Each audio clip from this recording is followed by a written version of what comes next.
All right, so many of you probably already heard the news. WoW is now also launching fresh Ambershire RP-PvE server. European realm.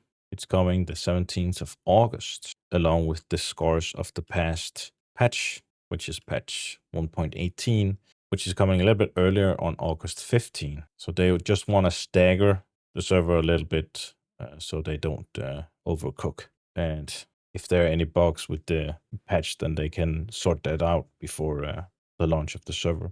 But you know, WoW is known for having a very stable core.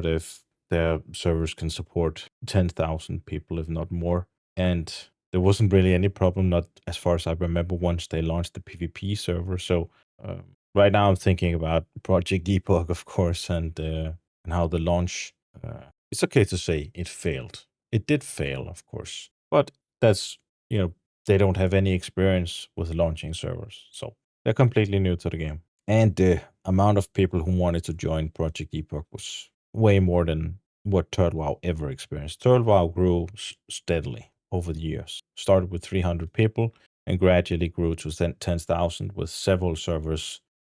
Not only a European realm, but actually two European realms. One with 10,000 people, and another with, I think, the PvP servers at 2,500, maybe even 3,000 at peak hours. Then they got a South American server and they got a Chinese server as well, probably around the 10,000 mark, both of them as well. So that's a lot of people. But of course, Tadwa want to capitalize on the hype as well. And here's what they say about the server. Why not launch Ambershire or Ambershire on the same day as the patch? The first 48 hours after the major patch are usually the most technically unstable, giving ourselves a short window to allow us to hotfix any unexpected issues before opening the new realm. What if Ambershire isn't popular and fades over time? In that case, it'll be merged into Northerner. Northerner players and guilds will have name priority during the merge. What if Northerner population declines over time? Then again, Ambershire will merge into Northerner. Whether you like it or not, Northerner is eternal. Will there be content progression on Ambershire? Yes, Ambershire will feature a progressive release of both original and Mysteries of Azeroth raiding and PvP content. Please refer to the timeline below for more details. Is it a cross-faction realm? Yes. Same as Northerner. So it's the exact same Northerner. It's also RP-PvE server with WarMode, so you can enable WarMode.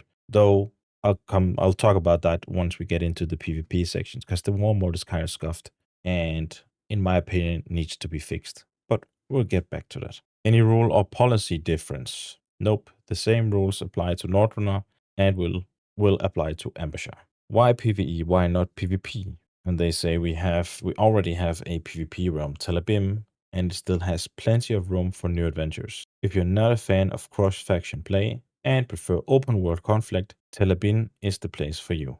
Let us know if you have any questions. And they're revisiting some timeline stuff because people were complaining that the timeline was too fast. So they're going back to revisiting that. So same as Northerner, Ambershire will also have the WarMode thing where you can opt into World PvP if you want to. So let's talk about how that functions, because it does function a little bit different than what we'll be getting on something like Project Epoch's PvE server, for example. Here on WoW, there is a thing called blue walling, meaning players who are flagged for PvP can get attacked by players who are not flagged for PvP. So if you flag yourself for PvP and you run around the open world doing your quests, somebody who's not flagged for PvP can run up to you, run right beside you, and wait until you're low HP, and then decide to attack you and kill you without you really being able to do anything about it. Because you cannot attack him preemptively.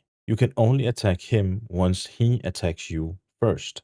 And then you're thinking, well, that's fine, because now he's flagged for PvP. So you corpse run back to your corpse, thinking, well, now I can attack him because he attacked me, thereby flagging himself for PvP. But no.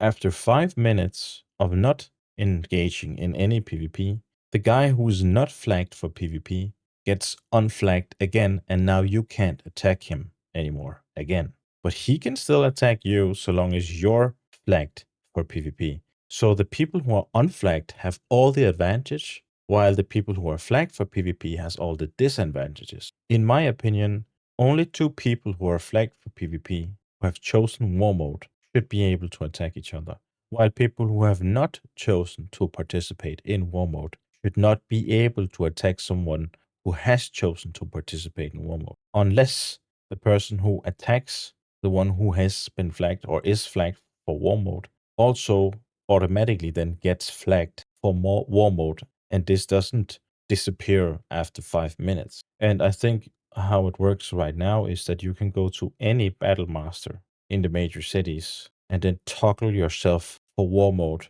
You can toggle it on or you can toggle it off without any repercussions. But the only real advantage of having it on right now is 20% more experience, which isn't much, to be honest. There should be some other incentive, in my opinion, to having it toggled on, and there should be a punishment involved in toggling it off, be it gold sync or just something, so that you can try to incentivize a little bit more world PvP, in my personal opinion. And that's where I think Project Epoch, they already looked into all of these issues with WarMode, so they have a better system for that. Not that it matters much to me personally, because once Project Epoch is up, I'll be rolling on the PvP server. But I think it's important for the health of the server to have a well-functioning WarMode system. So that's just my rant for this WarMode system on WoW, and why I think they need to look into it and fix it,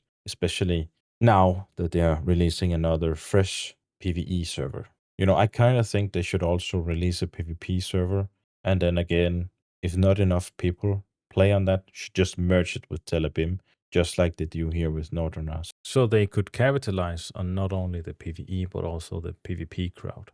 And I kind of expected this to happen. WoW would, of course, want to be competitive with the sorts of Epoch and now also Ascension that's making their Warcraft Reborn Bronzebeard server, which is also a Classic Plus server. We'll be taking a look on that in the near future. But it's nice to see that there's so much options right now. There are so many different ways. I think if we had to compare the different servers, and maybe I'll maybe do that for another video, but just to make it short, I think WoW is the closest to vanilla. Then Project Epoch is probably closer to Burning Crusade, and Warcraft Reborn, the Ascensions Classic Plus, is more like something like Season of Discovery, or somebody in the comments says Season of Discovery Plus. You can even go as far as to say some sort of, like, they got a lot of retail systems in there. So if you're a really big fan of Season of Discovery, I think that's the place for you. If you really loved TBC and you thought TBC was the peak of WoW, then I think Project Epoch is the right place for you. And if you're a true pure vanilla purist, then I think WoW is probably the right place for you. But that's it for this video, guys. Thank you all for watching. In the next video, we will be taking a look at the patch notes for the upcoming patch for WoW, Scars of the Past. So, if you're not already, subscribe and stay tuned for that one. And I'll see you in the next video.